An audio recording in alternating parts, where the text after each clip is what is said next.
विष्णु जी का चौथा अवतार नरसिंह। हिरण्याक्ष की मृत्यु से उसके छोटे भाई हिरण्याकश्यप को बहुत दुख हुआ। उसने विष्णु से बदला लेने के लिए घोर तपस्या की। हिरण्याकश्यप के वन में जाकर तपस्या करने का समाचार जब देवताओं को मिला तो इंद्र ने दैत्यों पर चढ़ाई कर दी। बहुत से दैत्य मारे गए, बहुत से बंदी बना करके स्वर्ग में ले जाए गए। हिरण्याकश्यप की पत्नी कयाधु गर्भवती थी, उसको भी अन्य दैत्यों के साथ स्वर्ग में ले जाया गया। नारद मुनि ने जब उसको देखा तो कहा, इसको मेरे घर में सुरक्षित रख दो। इंद्र ने उनकी बात मान ली। नारद मुनि कयाधु को अपने घर ले आए। वह कयाधु को भगवान के भजन और स्तुतियां सुनाते रहे और ज्ञान का उपदेश भी देते रहे।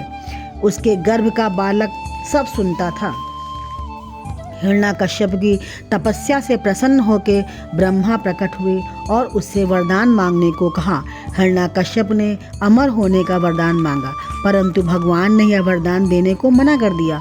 इस पर उसने कहा, मुझे ऐसा वरदान दीजिए कि मैं न तो इंसान के द्वारा मारा जाऊं, न जानवर द्वारा, किसी भी हथियार से भी न मरूं, न सुबह न रात को, न बाहर न घर के भीतर, न धरती में न आकाश में मारा जाऊं। ब्रह्मा ने तथास्तु यानी ऐसा ही होगा कह दिया।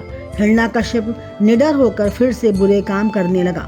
उसने देवताओं को स्वर्ग से निकालकर दानवों का राज बना दिया। हिरण्याकश्यप का पुत्र हुआ जिसका नाम प्रहलाद था। चूंकि उसने जन्म से पहले ही भगवान का गुणगान सुन रखा था, अतः वह भगवान विष्णु का परम भक्त था। उसके पिता ने अपने को भगवान घोषित कर रखा था, परंतु वह उनको भगवान नहीं मानता था। उसके पिता हिरण्याकश्यप ने कहा, यदि तुम मुझे भगवान नहीं मानोगे तो मार दिए जाओगे। परंतु प्रहलाद अडिग रहा। उसको इसकी बहुत सजा दी गई। हथियार से मरवाया गया, सांपों के बीच में डाला गया, जहर पिलाया गया, परंतु वह भगवान विष्णु का नाम लेता रहता और बचता रहता। एक बार हिरण्याकश्यप ने प्रहलाद से कहा, अगर तुम्हारा भगवान इतना शक्तिशाली है तो उससे कहो कि मुझसे युद्ध करे। कहाँ है वह? प्रहलाद ने उत्तर दिया, वह सब स्थानों में है, क्या इस खंभे में भी है? उसके पिता ने पूछा। प्रहलाद ने कहा, हाँ, इसमें भी है। तुरंत ही हिरण्याकश्यप ने अपनी गदा से खंभे पर जोर से मारा। खंभा टूट गया। उसमें से नरसिंह अवतार से भी विष्णु भगवान प्रकट हो गए। उनका सिर शेर का और शरीर मनुष्य का था, न तो आदमी और न जानवर। उन्होंने उस राक्षस को झपट कर दबोच लिया और महल के दरवाजे पर ले जाकर के अपनी जांघों पर रख दिया और अपने तीखे नाखूनों से शाम के समय उसका पेट फाड़ करके उसे मार दिया।